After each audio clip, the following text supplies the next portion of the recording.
Well, thank you very much, and it's great to be back here at Pork Fest. I've been speaking here for many, many years, and it's an honor to be back to share with you some ideas on liberty. In the 1990s, the Assassination Records Review Board discovered the existence of a man named Roger Boygen, who told the ARRB a remarkable story.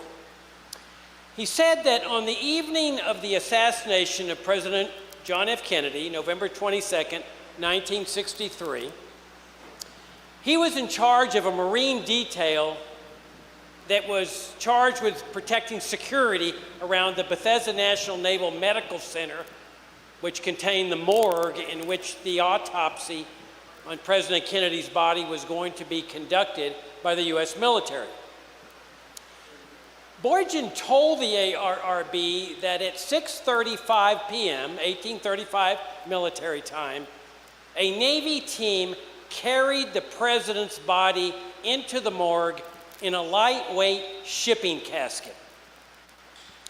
And lo and behold, he had a copy of his after-action report that he had actually submitted to his superiors back in '63, some 30 years before.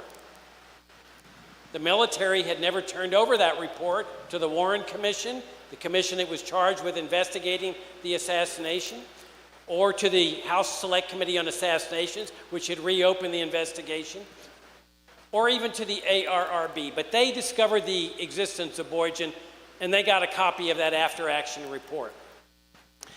Now, the reason that 6:35 time and that shipping casket is important is because everybody agrees that the president's body was officially brought into the Bethesda morgue at 8 p.m., almost an hour and a half later. And he was brought into the morgue in the heavy, ornate, funeral-like bronze casket that the body had been placed in at Parkland Hospital in Dallas after President Kennedy was declared dead. Now, there's obviously a problem here. At the risk of belaboring the obvious, when the military is sneaking a president's body in almost an hour and a half earlier into the morgue than the official time, where a team of soldiers called a Joint Casket Service Team carried the body in this heavy ornate casket, it's a pretty safe assumption that somebody's up to no good, especially when it's being kept secret. Was there any corroboration for this extraordinary story that Boygen told the ARRB? Well, actually there is. The team of Navy sailors that carried the body into this morgue in this shipping casket, lightweight shipping casket, verified that they were in fact the ones that carried the body in the shipping casket. And they said that when the body was taken out of the shipping casket inside the morgue, it was in a body bag, like a rubberized pouch, which creates problems because the nurses at Parkland Hospital in Dallas said that they wrapped the president's body in sheets before placing it in that heavy ornate casket that weighed hundreds of pounds. In addition to that, there were X-ray technicians that went up to the upper floor and saw Mrs. Kennedy and Bobby Kennedy coming in the front door. And the Navy ambulance that had carried them from Andrews Air Force Base to the front of the Bethesda National Naval Medical Facility was out there in front with that heavy ornate casket. But these X-ray technicians knew that casket had to be empty because they were downstairs taking X-rays of the president's body.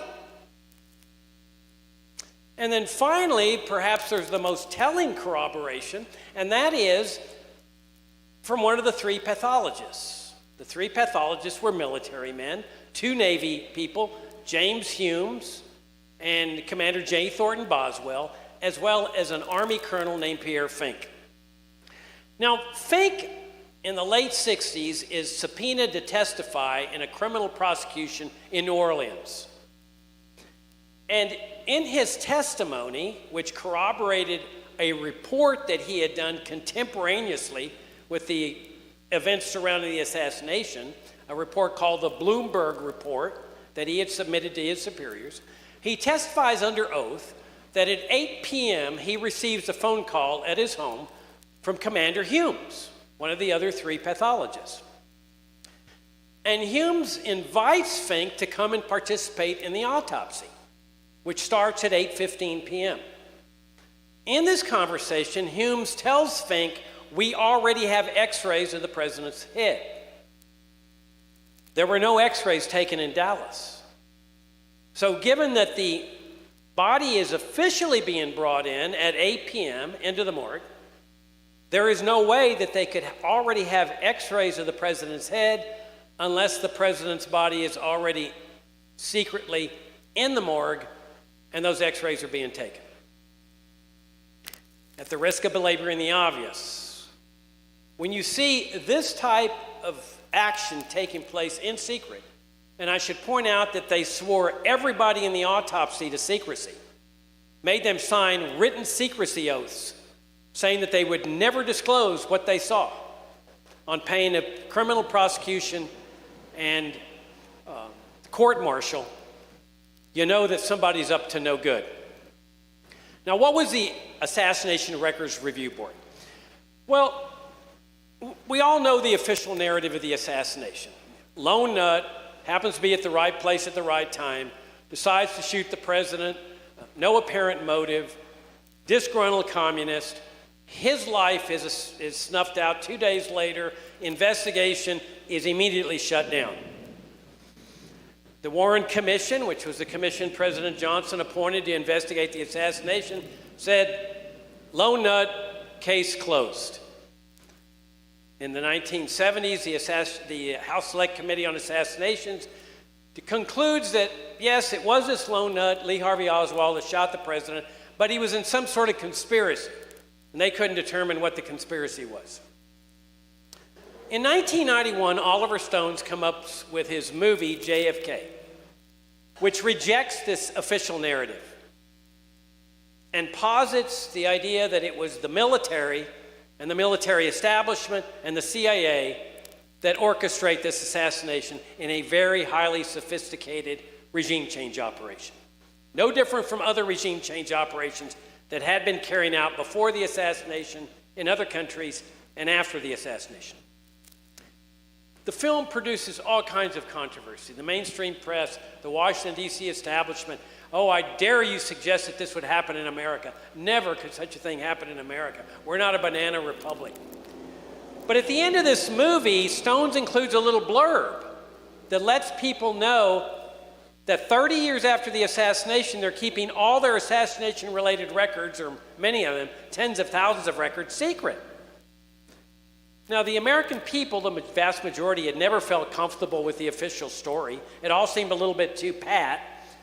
And when they learned that they're keeping records secret, it makes no sense, because if this really is just a lone nut assassination, why would you keep assassination-related records secret? But they were saying because national security depends on it, which made no sense if this is just a lone nut. So that blurb produced unbelievable pressure from the American people. And they pressure Congress into enacting what was called the JFK Records Act, which mandated that the military, the CIA, the Secret Service, the FBI, U.S. Congress had to release their assassination-related records. And to enforce this law, the Assassination Records Review Board was brought into existence, the ARRB, independent agency under the executive branch. Now, there were some flaws in this law. For example, somebody slipped a provision in the law that said you cannot investigate any aspect of the assassination. You are limited to getting records released, but if you find anything unusual, you cannot investigate it. And it was strictly enforced by the ARRB Board of Trustees. And they also said that if a federal agency feels that they need to keep some records secret, they can keep them secret for 25 more years. So thousands upon thousands of records fell into this category. And that came due in 2017, and President Trump acceded to the CIA's request for another 4 years of secrecy on grounds of national security. When that 4-year term came up, President Biden extended it again and essentially indefinitely and said the CIA will decide whether these records will ever be released. Now, in the 1990s, the Assassination Records Review Board also discovered the existence of a woman named Sandra Spencer, who also told a remarkable story to the ARRB. She had been a Navy petty officer on the weekend of the assassination. And she worked at the Navy Photographic Lab in Washington. She worked closely with the White House, the Kennedy White House, on the development, especially of social photographs, like the Kennedy kids.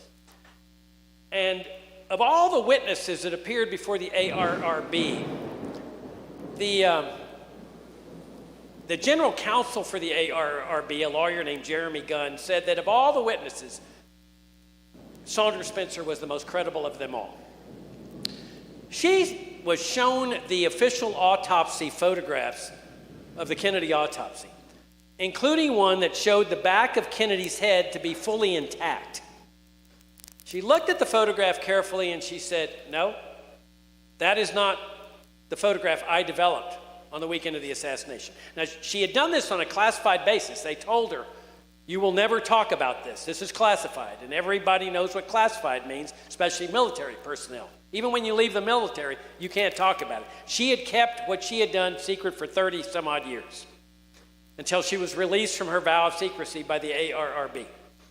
"That's not the photograph that I developed," she said. "The photograph I developed showed a great big hole in the back of President Kennedy's head, which would indicate an exit wound, that when a bullet enters a body, it enters the size of the bullet, but it's pushing mass in front of it, so when it exits, it blows out in a big exit-size hole."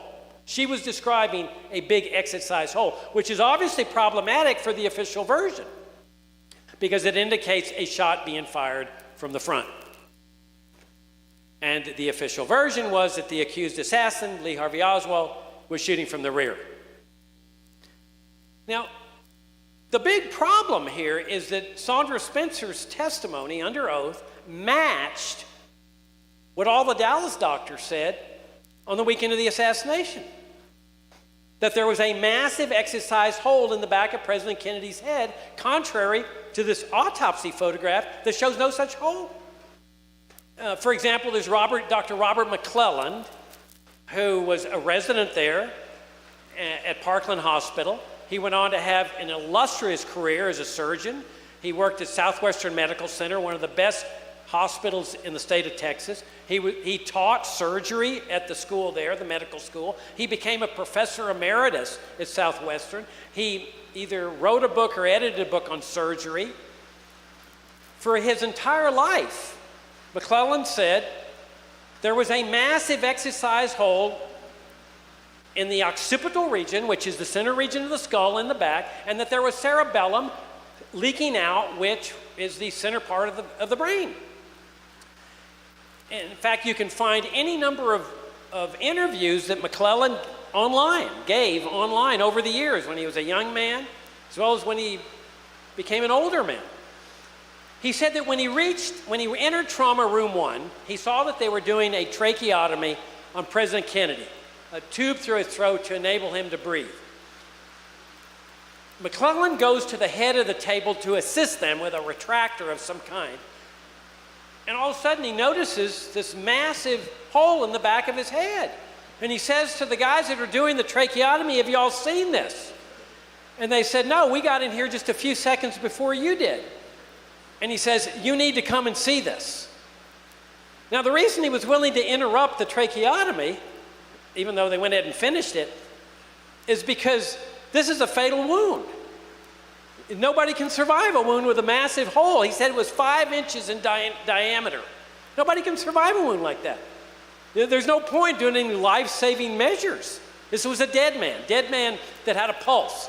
But everybody knew that he was going to be dead in a few minutes. Nothing they could do. And all the other doctors verified that. In fact, there's a brand new documentary that just came out a couple of months ago called JFK, What the Dallas Doctors Saw, where they brought together the Dallas doctors in this documentary to verify that that's what they saw there, the back of Kennedy's head. And it wasn't just those doctors. There was two nurses, Audrey Bell and Diana Boren. They both said massive exercise hole in the back of the head. There was a newsman from Fort Worth, Roy Stamps, who saw him taking Kennedy out of the limousine and into the hospital and said, yep, big hole in the back of his head. Clint Hill was a Secret Service agent that jumped on the back of the presidential limousine and pushed Mrs. Kennedy back into the back seat. He was lying over President Kennedy's head for the 4 or 5 minutes to get to Parkland. He was staring at this hole. There was 2 FBI agents at Bethesda that were later shown, James Sibbert and Francis O'Neill, later shown the autopsy photograph showing the back of the head to be intact, and they said, no, there was a hole there. In fact, one of them said, it looks to me like that photograph's been doctored. So you obviously have a problem here. If all these people are telling the truth and they're speaking accurately, then there's only one choice, and that is that that autopsy photograph is fraudulent. Now, why is that important? Well, because there is no innocent explanation for a fraudulent autopsy. None. As soon as you conclude, beyond a reasonable doubt, that the autopsy is fraudulent, you have automatically concluded that this was a national security state regime change operation. There's no way around it. Once you cross that line, because there's no innocent explanation for a fraudulent autopsy, it has to be part of a cover-up. There's no other rational explanation for it. Now, that brings us to the idea of what was the military doing this autopsy for in the first place? What's the military have to do with the assassination of a president? Okay? It was all considered normal, but it's anything but normal, because this is a state criminal case. That's all it was, state murder case. It was not a federal offense to assassinate the president. And therefore, the federal government had no jurisdiction at all. Secret Service had no jurisdiction, FBI, military, nobody had jurisdiction over this crime except the Dallas County authorities. So, under Texas state law, murder case, the Dallas County medical examiner is required to perform the autopsy. And we all know from CSI and Criminal Minds and other television programs how important an autopsy is, especially in a criminal prosecution. Okay. You got to get everything right. And if you find bullet fragments, you have to mark them, you have to mark the chain of custody, because the defense attorney is going to be challenging whatever you're doing. So Dr. Earl Rose, the Dallas County medical examiner, says, as soon as Kennedy was declared dead at 1 p.m., I'm going to conduct an autopsy. And immediately, a team of Secret Service agents, headed by a man named Roy Kellerman, goes into action. Kellerman is carrying a Thompson submachine gun. And he says, we're operating under orders, and you are not going to be permitted to conduct this autopsy. Rose stands his ground and says, I am going to conduct this autopsy. I have to conduct it under Texas state law. This is a murder case. The team of Secret Service agents pull their coats back to brandish their guns. And one of them picks up Rose, physically takes him over to a wall, and wags his finger in his face. And then amidst screaming, yelling, profanities, the hospital personnel said they were scared to death. They were sure somebody was going to get killed. This team of Secret Service agents wheels this heavy, ornate, I think it weighed 300-pound casket out of the morgue, out of the hospital, and into a waiting vehicle, and take it to Dallas Love Field, where the new president, Lyndon Johnson, is waiting for it. He's already had seats removed from Air Force One. So it's a virtual certainty that it was Johnson who issued that order. Who else would issue such an extraordinary order to violate Texas state law? I mean, we ordinarily think of agencies working together, especially because there's going to be a criminal prosecution. You would expect the Secret Service to say, Miss Dr. Rose, we understand. Go ahead and do what you need to do. We will stand by. That's not what they did. They forced their way out of gunpoint out of there with this body. Johnson takes the body to Andrews Air Force Base, where he then delivers it into the hands of the military. Now, there's plenty of competent pathologists in the Washington, D.C. area, probably the greatest concentration of competent pathologists in the country, Maryland, Virginia, and D.C. All he had to do was appoint or call a pathologist in the civilian area there, but he didn't. He turned it over to the military. The military had no jurisdiction. This is not a military nation. But nobody questioned it. It was all considered normal. Now,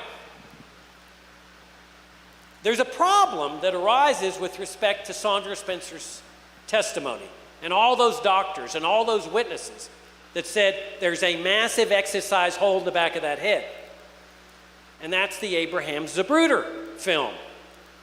Now, I'm sure most of you, not all of you, have heard of the Zapruder film. The most famous home movie film in history. Abraham Zapruder was a Dallas businessman. He had a dress shop. He manufactured women's dresses, and he made a lot of money. He had come out of New York. He was a Russian immigrant. He had been in the garment business in New York. He moves to Dallas. He and his wife, by the time the 60s come along, are living in the most prestigious, most expensive part of Dallas, Highland Park. And he was about as good a movie maker as you'd ever find an amateur. He'd been making home movies for years and years. The guy was essentially a professional amateur. So he goes out to Dealey Plaza in Dallas with his Bell & Howell top-class, very expensive movie camera to film the Kennedy motorcade right there in Dealey Plaza. And he deeply admires President Kennedy, so he's obviously going to have this as a memento, this film of the motorcade coming toward him. He's standing on a pedestal. He ends up filming the entire assassination. So that became known as the Zapruder film that we all have seen, online. It was in the movie JFK, Oliver Stone's movie. Well, there's a problem with that film. There's one frame that shows the headshot, Kennedy getting shot in the head, that sort of looks like a blob, a pink blob on the side of his head. But after that one frame, the back of his head is intact. How's that possible? Okay. And this is where the people who were defending the official version for 40 years were yucking it. Whenever somebody say, well, no, the Dallas doctor said there's a hole, yuck. How do you explain the film? Those doctors just imagined that thing. All those people, the nurses, Roy Stamps, the newsman, Clean, they all just imagined. It was a very stressful time. This Parkland Hospital happens to be one of the best trauma hospitals in the country. That's what they specialize in is gunshot wounds, knife wounds. But these doctors just imagined this wound because you've got a film and you've got a photograph, both of which, and you can say, well, the photograph was, okay, fraudulent, sure, make that accusation. But a film, yuck. Don't make me laugh. You see, because the only people who could alter films were in Hollywood. Hollywood could do magic things with film. But what happened here was that the film went to Chicago, to Life Magazine's printing press. That's where they were publishing Life Magazine. Now, here's the background. On Friday night, Abraham Zapruder gets a telephone call from a man named Dick Stoley, representing Life Magazine. He said, I want to talk to you about your film. I've heard about it. I'll meet you at the office 9 a.m. the next morning. So they meet at Zapruder's office, and Zapruder loved Life Magazine. Everybody loved Life Magazines in the 50s and 60s. This was the most popular magazines. This was the People magazine of the 50s and 60s. Everybody subscribed, millions of people. Very prestigious magazine. Filled with pictures. That was their big thing, color pictures. Stoley starts negotiating with Zapruder, and Zapruder was a canny businessman. He knew he had something of value. So they strike a price of $50,000 for the print rights. He reserves the motion picture rights. $50,000 is worth about $350,000 today, in today's dollars. Stoley takes off with the original film, 8mm film. There were 3 copies that Zapruder had made the day before. He keeps one copy, the other 2 copies he gives to the Secret Service. The film is put on a plane to Chicago on Saturday afternoon, the day after the assassination.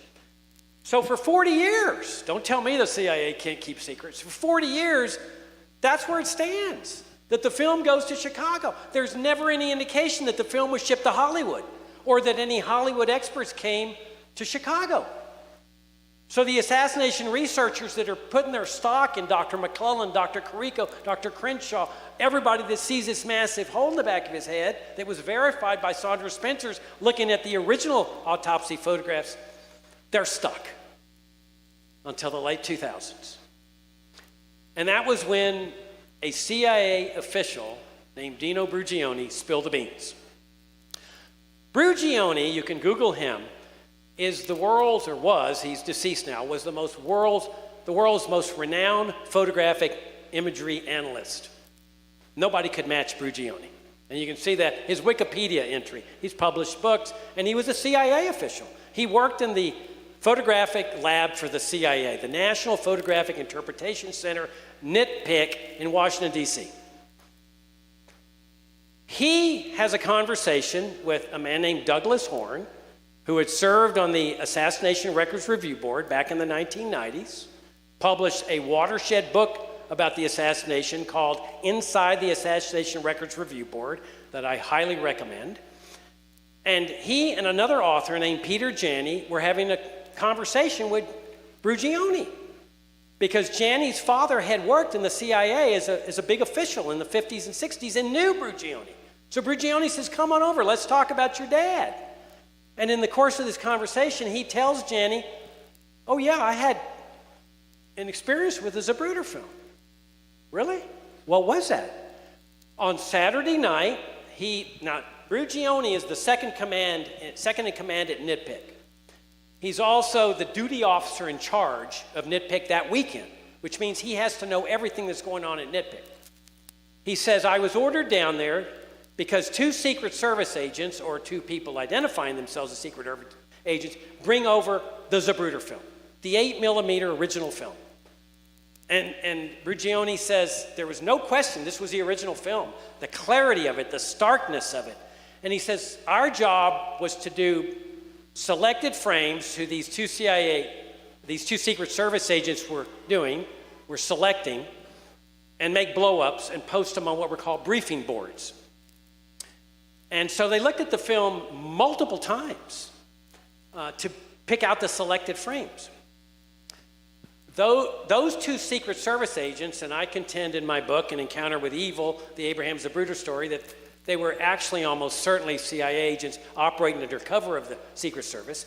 They then take the film, the 8mm wide film, and the next day, a separate team at NITPIC is summoned to NITPIC, CIA official. All this is classified, total secret. It was a total compartmentalized operation. The Sunday night team meets another Secret Service agent that I contend is CIA, who has what he represents is the original Zapruder film, except for one thing. It's a 16mm format. He says he's just come back from Hawkeye Works. All right, now why is all this important? Let's break it down. 16mm wide. The camera that Zapruder had used what was called a 8x8 film. It was 16mm wide. You'd put the cassette in, and the window, the aperture for filming, was 8mm wide. So as you were filming, it would only film on one half of the strip, 25-foot strip. As soon as you finish, you open up the camera, you turn it upside down, it then films on the other side of the strip. You develop the film, and then you slit it down the middle vertically, connect the two ends, you now have a 50-foot long 8mm wide film. It is impossible to turn an 8mm film back into a 16mm film. You cannot paste it back together. So when that other Secret Service agent shows up at NITPIC on Sunday night, and I should point out, the Sunday night team was assigned the same task as the Saturday night team. But the Sunday night team had no idea of what had happened the night before. the Saturday night team never knew what happened on Sunday night, even though Brugioni was the duty officer in charge. In fact, the first time Brugioni learned this was 40 years later when Peter Janney and Doug Horne told him. And he was aghast. He says, I should have known everything. Hawkeye Works. Turns out that the CIA had a top secret film facility in Rochester, New York. That was also the headquarters for Kodak, where Kodak had a massive research and development facility there. Brugioni said at Hawkeye plant, they could do anything with film. In other words, anything Hollywood could do, the CIA could do. Now, there's no indication that Kodak played any role in this, but that would be the reason for taking the film to Hawkeye Works. It's the only reason for taking it to Hawkeye Works. And nobody knew about Hawkeye Works until it inadvertently got disclosed in the 1990s at the ARRB. So he comes back with a 16 millimeter film. Brugioni, which they ultimately slit down the middle, that's the film we see. In the movie JFK, that's the film in the National Archives. Now, did they have the ability to make a 16 millimeter copy? Absolutely. And that was what was called, they used a copier called an aerial optical printer. And that's what they would use in Hollywood. And that could produce a copy that they could then alter. So that is so good that it appears to be an original. Brugioni is shown this film, the extant film, the film in the National Archives, a copy of the film. And he's aghast. He says, no, that's not the film we saw on Saturday night. The film we saw on Saturday night showed a massive plume of brain tissue shooting up into the sky. And he said, and this matched what witnesses said. There was like Phil Willis and his wife said there was a massive plume of brain and tissue that just went straight up in the sky or backwards from the president, which would indicate the blowout in the back of the head. And Brugioni says that was the most startling thing about the film. He says we were just shocked at seeing this thing shoot up in the sky. And Brugioni says, are you telling me there's only one frame now there, that little pink blob? And Jenny says, yeah, one frame. And Horne says, one frame. No, he says there were multiple frames depicting this headshot. There were also 59 witnesses that said that the presidential limousine after the first shot, which was not a fatal shot, Kennedy could have survived the first shot, that 59 witnesses says the car made a near stop or a complete stop. And then the headshot comes in, which is obviously pretty incriminating. There is no near stop or stop in the Zapruder film. I should point out that the passenger in the passenger seat was Roy Kellerman. Kellerman's job as a Secret Service agent was to jump over the seat after the first shot and cover the president with his body and sacrifice his own life. He sat there like a bump on the log. And it was Kellerman that was sporting that submachine gun and got that body out of Parkland Hospital. And it was also Kellerman that headed the four-man team that orchestrated getting the president's body back into the Dallas casket after he had been brought into the morgue in the lightweight shipping casket. He orchestrated the operation that secretly got it back into the Dallas casket so that it could be brought in officially at 8 p.m. Roy Kellerman was a busy man on November 22nd, 1963. Why is all this significant? Because there is no innocent explanation for either a fraudulent autopsy or a fraudulent film. None. And that's where the criminal culpability comes in. You don't need to study what happened in Dealey Plaza. You don't have to read the thousands of books on the Kennedy assassination. All you have to do is delve into what you conclude is the fraudulent autopsy. I've written a book called The Kennedy Autopsy, but the best book, the watershed book, is Doug Horne's book, Inside the Assassination Records Review Board. 5-volume book. You finish that book, you cannot help but conclude this was a fraudulent autopsy. Because I've only given you the tip of the iceberg today as to what they were doing in that hour and a half there in the Bethesda morgue. And then when you've got a fraudulent film and all the secrecy involved with this, there's no innocent explanation. Now, we all know that everybody's dead that was involved in this thing. Okay, so why do we care? Why should we care? What does it matter? You can't prosecute anybody for it. It's because the structure of government that brought this about is still with us. That is a national security state form of governmental structure. Our government started out as a limited government republic. That was our nation for 150 years. Limited powers. That conversion took place after World War II to what we call a national security state, with omnipotent powers, including the powers of torture, indefinite detention, regime change operations, coups, assassinations. Omnipotent. North Korea is a national security state. China is a national security state. Russia, the United States. And it is that structure that is at the heart of the problem. It is that structure that John Kennedy was threatening when he went to war against the national security establishment. That's another book we've published at the Future of Freedom Foundation by Doug Horne, JFK's War with the National Security Establishment, Why Kennedy Was Assassinated. Because Kennedy achieved a breakthrough after the Cuban Missile Crisis and realized that it is this structure of government that is such a grave threat to our freedom and our well-being in this country. And when he went to war against this structure, the national security establishment, he ended up losing, and the American people ended up losing as well. Now, I've got several copies of my book here. They go at Amazon for $15. You can get them for $10, super discounted price. I got them autographed. The autograph goes for about $10,000 on eBay, so extra value. I'm getting nothing but 4s and 5s reviews. As you heard in the introduction, C-SPAN interviewed me on the book. I think you would really, really love this book. It delves mostly into the film, but it also delves into the autopsy. It's really a complete book on the whole thing. With that, I'll finish and we'll open it up for a Q&A. How much time do we have left? What time is it? Oh, there it is, 3:41. Oh, we got plenty of time. Okay. Questions, answers, comments?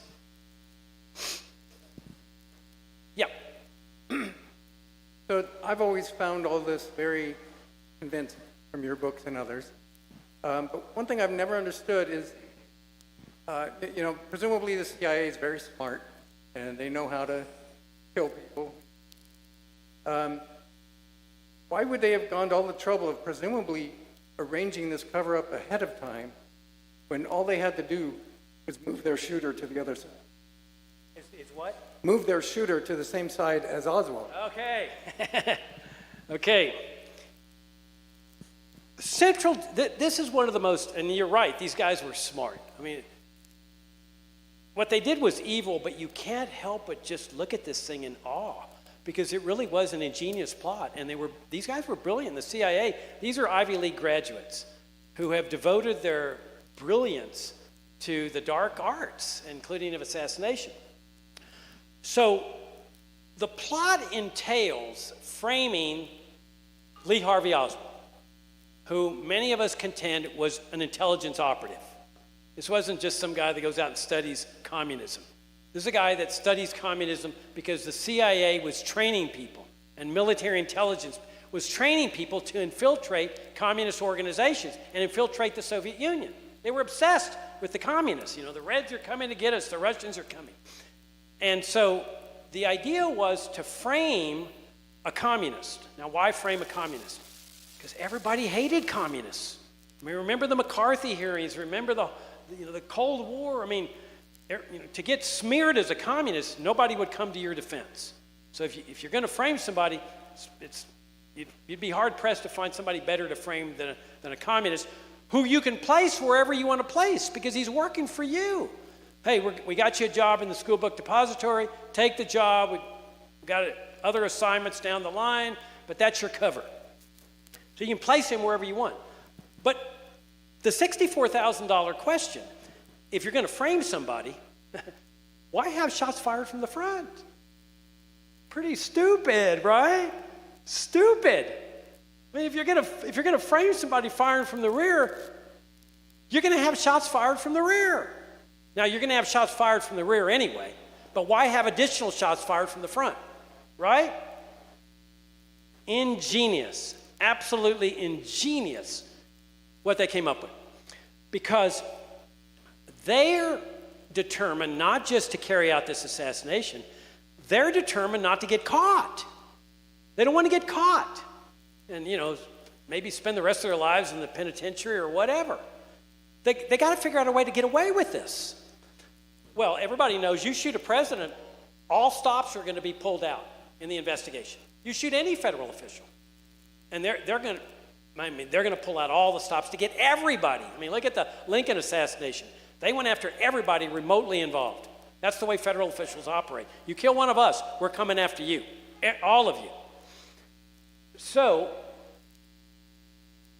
they have shots fired from the front, which establishes, and shots fired from the rear, which establishes that this communist has Confederates. Okay, it's not just a lone nut.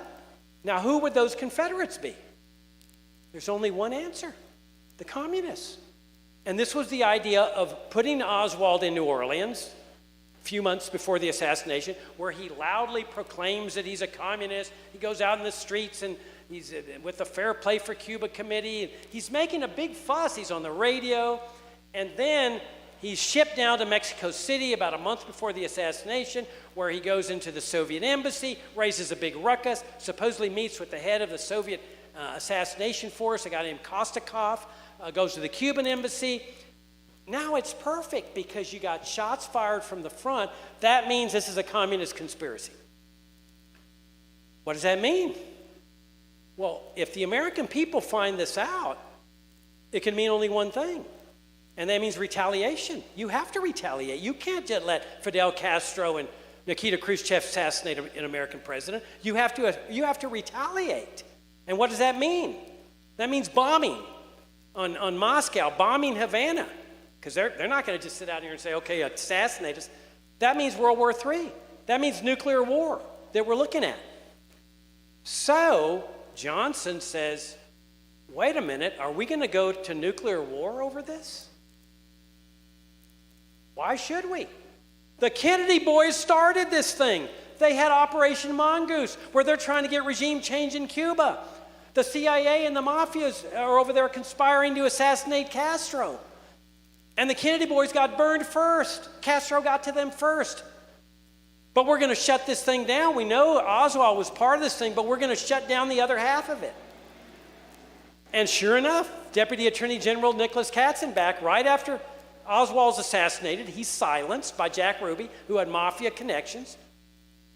Katzenbach on Monday morning says, it's over. It's done. We know Oswald did it. It's over. The investigation's over. And so did J. Edgar Hoover on the day before. It's over. Because they couldn't afford to go further under their plot to establish the shots fired from the front. They had to cover that up, even though they had designed it, because that's how they get the investigation shut down that could lead to them. And sure enough, totally shut down with the idea of avoiding nuclear war. It was a brilliant, absolutely ingenious plot, and it worked. And sure enough, Johnson goes to Earl Warren. Earl Warren didn't want to serve. He says, I'm Chief Justice of the United States. And Johnson brings up, and this is public, he says to Earl Warren, we're looking at the prospect of nuclear war here. You have to serve your country again. And he says the same thing to Senator Richard Russell. We're looking at the prospect of nuclear war here. And that's how they got the investigation shut down. Brilliant, ingenious plot. Yeah. Thank you, sir, for your dedication to the topic. I find it fascinating. Appreciate all your time that you put into it. So, a little bit clearer. I just appreciate your dedication to the topic. Thank you. My question is, as far as President Trump made some promises that he, if elected, he'll declassify everything, that he has the power to do so. My question to you is, what will we learn from what will be or may be declassified? What are you expecting to find out, like any key things? It's probably not going to say, I guess I'm curious whether you believe we'll find out anything, any of these specific names, people that's like the actual trigger man. Is it all going to come to light, or what will we find out when Trump declassifies everything? Okay, the question is, what about these hidden records that the CIA is still keeping secret? President Trump announced all the way up to the week of the deadline that he was going to order these things released. And at the last minute, the CIA gets to him. and convinces him to keep them secret. According to Judge Andrew Napolitano, who asked him about this in a private conversation, Napolitano says that Trump told him, if you saw what I saw, you would keep them secret too. Now, I don't believe that, because I don't think there's any smoking gun in these records. In fact, it's established policy in the CIA from the very beginning, never put anything about assassinations into writing. Okay? It's just, you don't do it. And nobody, when the JFK Records Act came out, nobody ever thought that the records would reveal a confession of somebody. That would have been ridiculous. But what they know is that the assassination research crowd are brilliant people themselves. I mean, people like Doug Horne and Peter Janney and many, many others that have written books have uncovered the pieces of the puzzle with circumstantial evidence, like what happened with the autopsy, the sneaking into the body, Sandra Spencer's thing, what the Dallas doctor said. You put all these pieces of the puzzle together, and it's like a puzzle of 5,000 pieces of the Eiffel Tower. You don't have all the pieces, you've lost the pieces, they've been destroyed, but you got enough of the puzzle to know it's the Eiffel Tower. And they know this.